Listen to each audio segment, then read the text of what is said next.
Hey everybody, it's Dr. Carrie Reller, your family and obesity medicine physician. Just wanted to come and talk to you guys today.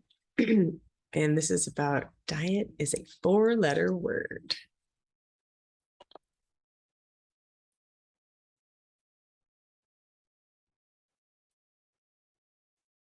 All right.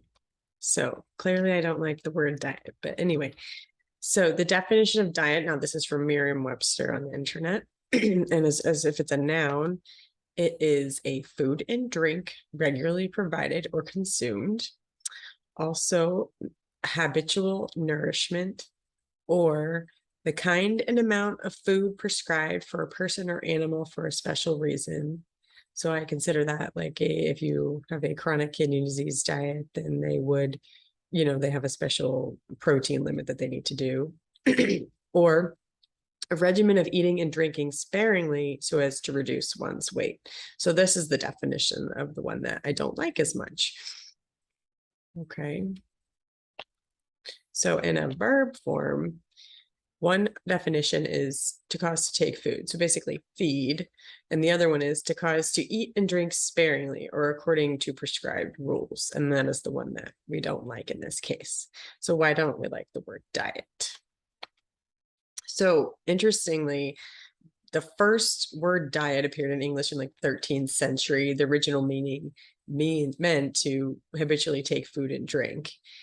And in middle and early English, modern English periods, diet meant a way of living, which is the way I would prefer to have it mean, but that's not what it means today. So in fact, the original meaning of diet's Greek ancestor dietia, which is derived from the verb dietiesthon, meaning to lead one life.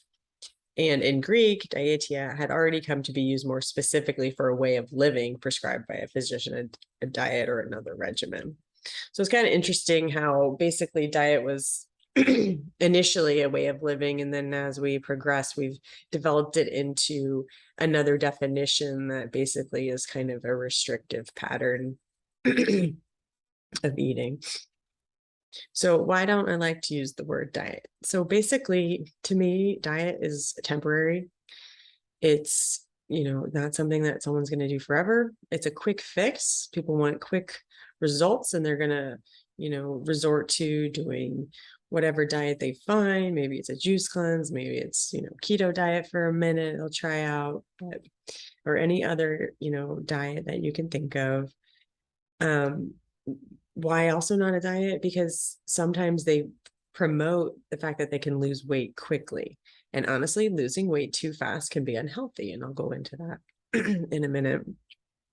It's also usually really restrictive. Typically, you're talking about a low fat diet. So you're, reducing some large food group or avoiding a food group. So usually, I mean, like macronutrient, like it's a low fat, you're avoiding fat, low carb, you're avoiding carb. And those things are just typically a little too restricting, and you're not able to sustain those patterns. It leads into not sustainable.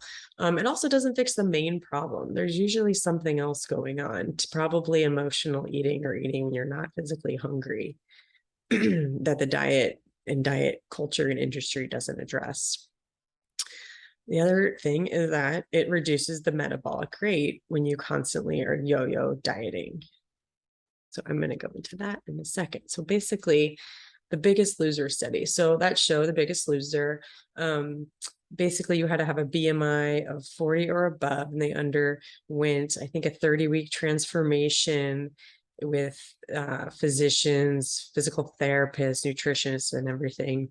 And the person who lost the most amount of weight during that time won the contest. So in 2016, there was a study published that followed 14 of the contestants during and after one season of the show. The contestants that they studied experienced drastic weight loss. They had lost about an average of more than 100 pounds each. And by the final weigh-in, their leptin levels, which is a hormone that causes increased satiety or fullness, were plummeted, extremely low. So they had very little leptin and they were constantly hungry. And they also had a significantly reduced metabolism. So they actually followed them 6 years later after the end of the contest. And basically the hormonal changes that they had at the end of the contest basically didn't change at all. So they never rebounded to what they had been before the show. So leptin was still low, metabolism was still low. The contestants ended up regaining almost all of the weight that they had lost. And interestingly, the more weight they had lost, the worse or his or her metabolism had become. It became even lower if they had lost more weight. So basically, it's inevitable that they were going to regain the weight, even though they were eating less food than ever. And actually, one contestant lost 239 pounds and was maintaining 109 pounds. But 6 years later, he regained 100 pounds of that weight. And in order to do that, even if, the whole time, he had to eat an 800 calorie per day diet to maintain his weight. That is significantly low. If you know anything about calorie counting and dieting, the very low calorie diet that we suggest is not even sustainable at that level. Okay. So basically, in summary, if you lose weight, your metabolic rate goes down. That's to be expected. And it doesn't necessarily recover if you do it in such a manner that they did it with the severe dieting. It should be noted that they also did severe exercise, which there's a new study out reevaluating this, and they think that it was even lower. The metabolism was even lower because of the severe exercise that they used also to lose their weight in this Biggest Loser study. So why I like to call things not a diet, but a new way of living, a lifestyle change. And that is because we typically try to address the root cause of what's going on. So it could be, a hormone problem, probably. I mean, not just like a thyroid problem, but any hormone related to obesity. I'll probably do another video on that. And any other root cause, like maybe it's emotional eating or something else like binge eating disorder or night eating syndrome. Those things need to be addressed before we tackle your weight.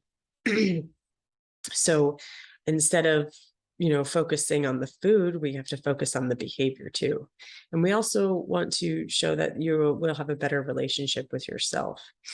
And if you lose weight in a slower manner, you can maintain a little bit higher basal metabolic rate than what like the Biggest Loser people underwent. However, it is expected that you would decrease your metabolic rate, right? If you lose weight, you don't need to eat as many calories or have as high energy expenditure as you would at a higher weight. Also, kind of talking about it as a lifestyle change means that we're not really trying to make it very restrictive. You should be able to live this way forever.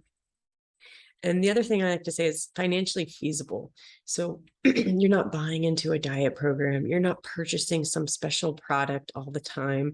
You're not living on protein shakes and protein bars that some company is, making you buy to be part of their program. So this should be a sustainable pattern of eating that you can do forever. And that's what I hope to help everybody that I work with maintain. So that's all I have for you today. These are my references, basically the dictionary, and I should have written the Biggest Loser study. And if you're have any more questions and you're ready to come work with me, you can find me at Clearwater Family Medicine on Instagram or Clearwater Family Medicine and Allergy on Facebook or at our website. And I hope to hear from you guys soon. That's it for today.